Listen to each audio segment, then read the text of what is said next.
Hello and welcome back to another update where I cover the latest developments throughout the front line in the Russo-Ukrainian war. It is your host Whip Union, and in this one we have several developments across the front line. The Russians have advanced in the western parts of the Ukrainian Kursk incursion. The Ukrainians in turn have managed to capture more parts in the northeastern parts of the Ukrainian Kursk incursion. In the northeast and south of the Kurakhove direction, the Russians have advanced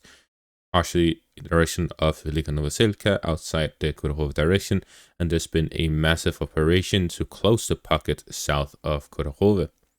Starting out in the south, where we have the most pressing developments, the Russians have managed to capture the majority of Ilinka, capturing the fortified positions by flanking the settlement from the north, and at the same time they did a second flanking maneuver entering Romanivka, here further west, encircling Ukrainian forces in between the two settlements in the fortified positions to the north of these settlements and gain control over the vast area in the north of this pocket. This has allowed the Russians to capture a significant portion of the pocket, cut off some of the Ukrainian forces, encircling them and pushing them outside of these fortified positions, allowing for the Russians to launch further operations in a similar manner from the northern and southern directions. The objective of the Russians is clear. They want to gain full control over this pocket and close it bit by bit. So they started out in the east by Ilinka and Romanivka. This will allow the Russians to flank Yelisavetivka from the north across the riverline, with several roads connected between the northern and southern bank of the riverline. At the same time, they've advanced within the first patch, getting the Ukrainian supply lines in and out of Yelisavetivka, and with a secure foothold in the eastern parts, the Russians will likely gain control over this small pocket here fairly quickly, likely within the next 24 hours. Following that, the Russians will likely do a second push from Trudova in the south and from Dalnya in the north towards the area between Uspinivka and Hanivka, cutting off the next two settlements from this pocket, after which the Russians will focus on Uspinivka from the north and from the south, potentially moving further west towards Konstantinopolsk, Yantarne, Ihant, and so on. The Russians, with this, have made significant progress after, for multiple days,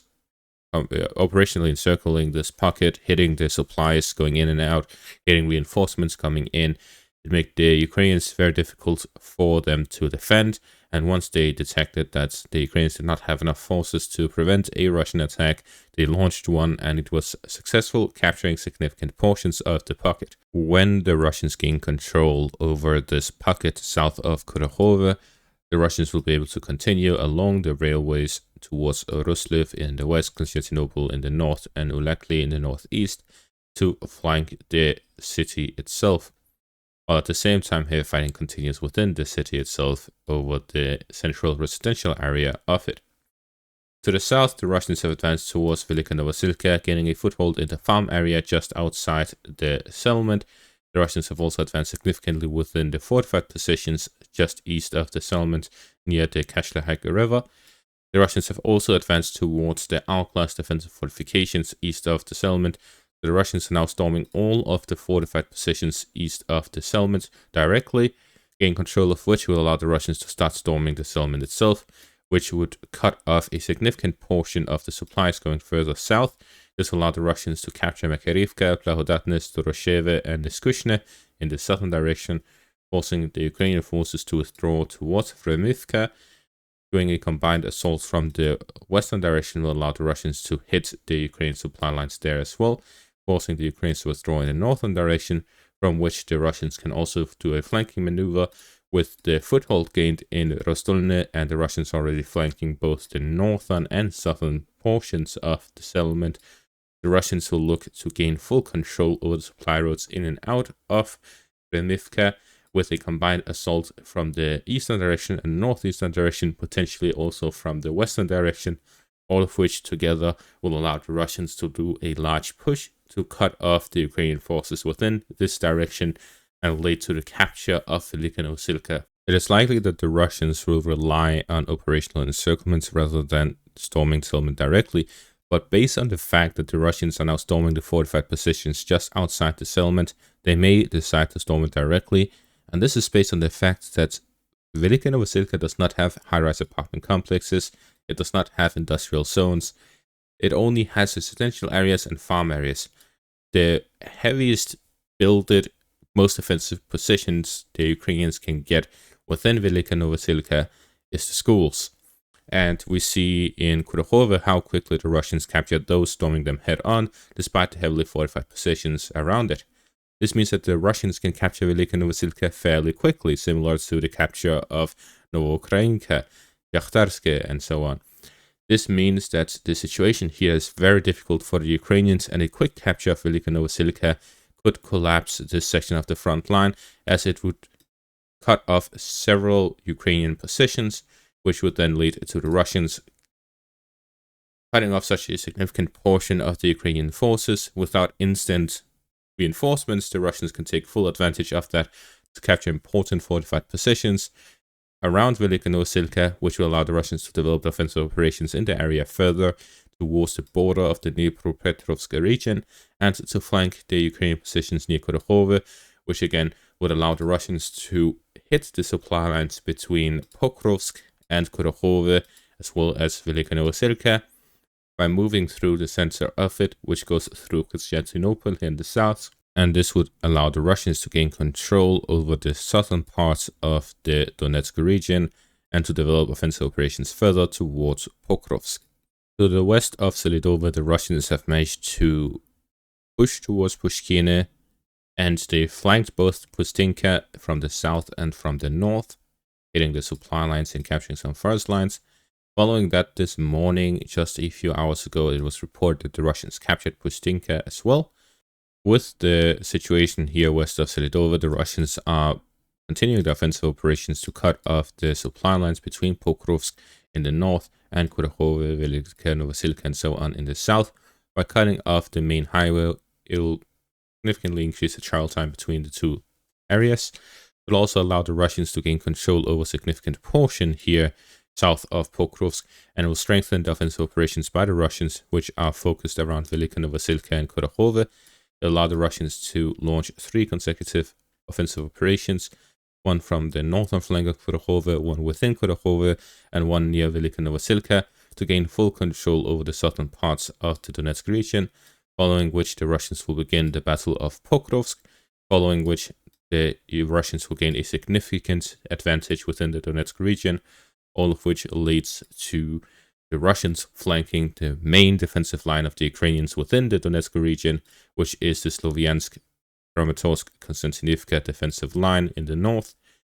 Gaining control over Pokrovsk will allow the Russians to flank these positions, hit Bervinkove, which is the main supply route from the northern direction, which would limit the supplies going in and out of the Donetsk region so significantly with the capture of Pokrovsk and Bervinkove that the Ukrainians would be unable to supply a large force that is large enough to defend the front line from the Sloviansk Konstantinivka defensive line to Siversk and Liman in the north, which will at that point make it very difficult for the Ukrainians to hold their positions, and the Russians will capture the Donetsk region fairly quickly. This is in contrary to another belief that the Russians would simply bypass the Donetsk region to fight in the direction of Dnipro, considering there's hardly any fortified positions in that direction. However, that is unlikely, as the Russians will prioritize the Donetsk region due to the fortified positions that the Ukrainians have in the area and the large concentration of forces there are, because an operation towards Dnipro would be risky, as it is a very long one. There is a lot of distance to be covered, hundreds of kilometers, and this means that the Ukrainians would be able to flank these Russian advances, and it would be difficult for them to hold on to Pokrovsk if the Ukrainians stage a counterattack from the Konstantinivka direction, and this would endanger the entire force moving towards Dnipro. So while there's a lot to gain, there's also a lot to lose, and the Russians have been playing it very safe in this war. Therefore, the Russians will likely prioritize the safest option. That also gives a lot of benefits to the Russian army militarily, and that is flanking the main defensive line of the Ukrainians within the Donetsk region. Moving on to the Kursk region, the Russians continue their operations along the river line here in the western flank of Sucha, where the Russians have captured Nikolaevo-Derino, which is located here along the border area. With this, the Russians now have control over Derino, Nikolaevo-Derino, and a foothold within Nizhny Klin, which means that the Russians can now develop offensive operations towards Svetlikovo and Lebedivka here to the south, the objective of which would be to attack Sucha from the western direction. At the same time, the Ukrainians captured Kruklik, which allowed them to push towards the forest patches and forest lines further north, and I absolutely cannot find the logic behind this push. The Ukrainians can push for another 20 kilometers further north, and it would not change the situation one bit in their favor. It makes absolutely no sense for this operation to continue going in that direction, and instead it would make much more sense for them to secure the flank in the western flank of the Sucha direction. I said this now, I believe, over a month ago, maybe 2 months ago by now, that the Battle of Koronevo would define and determine the outcome of the Ukrainian Kursk incursion, because if the Russians were able to hold on to it, to allow them to launch and stage counteroffensives from that direction, and subsequently the Ukrainians would not be able to make large pushes in other directions because the Russians would simply flank their positions. It's similar to the Russians in the Donetsk region. If they capture Pokrovsk, they would be able to stage offensive operations towards the Dnipro, but if they do not have the Sloviansk-Konstantinivka line, they would not be able to do so without a constant danger that the Ukrainians may launch a counteroffensive to recapture Pokrovsk and cut off the supplies. And that is exactly what is happening. The Ukrainians could stage a large-scale offensive north of Sucha towards, well, I don't even know what their objective would be, whether it is to capture another Lyubimovka after they lost the old Lyubimovka, or what it is, I don't know, because there's no objectives for the Ukrainians until Kursk or the Kursk nuclear power plant, which both are so far away that it is unrealistic for the Ukrainians to capture them, especially since over these 3 months of the Ukrainian Kursk incursion, the Russians have built significant fortifications ahead of those positions, and therefore it makes absolutely no sense for the Ukrainians to continue pushing, yet they continue to do so. So I honestly cannot explain why they're doing it, and I can't tell you why because I don't know. I first thought it was some sort of PR for the election. The election happened. They are still not pulling out of Kursk. It makes absolutely zero sense to me that the Kursk offensive continues. It is as if they suddenly believe the Russians will collapse and they'll drive up to Moscow or something. I just can't fathom why they are continuing it, why they aren't pulling out their forces, and why they're just allowing the Russians to capture the entire Donetsk region practically unopposed. And that is going to be all for this update. Thank you all for watching. Make sure to leave a like, subscribe, check out for Patreon and YouTube membership for additional content. Thank you all for watching and have a great day.